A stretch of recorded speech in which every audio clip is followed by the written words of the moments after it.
জীবনে কখনো কখনো আমরা সেই পরিস্থিতিতে ফেসে যাই যখন আমাদের মনে হয় যে আমাদের নতুন কিছু একটা করতে হবে, কিন্তু আমরা করতে পারি না, কারণ কোথাও না কোথাও আমরা রীতির দ্বারা আবদ্ধ, আর আমরা সেই রীতি ভাঙতে চাই না। কেবল একটাই প্রশ্ন আসে মনে, আশেপাশের মানুষ কি বলবে, আশেপাশের মানুষ কি ভাববে। আপনাকে একটা প্রশ্ন করি, কারা এই মানুষজন?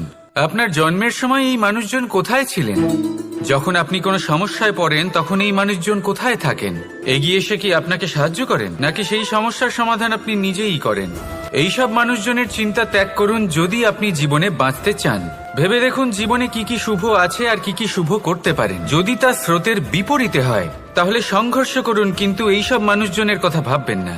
ভেবে দেখুন জীবনে আপনি কি কি শুভ কাজ করতে পারেন। এটা ভাবুন যে আপনি কখনো এমন কোনো কাজ করে ফেলেননি তো যার জন্য কারোর হৃদয় আহত হয়েছে। শুভর দিকে নিজের চিন্তা কেন্দ্রীভূত করুন, আপনার জীবনে সবকিছু শুভই হবে। তাহলে আসুন আমার সাথে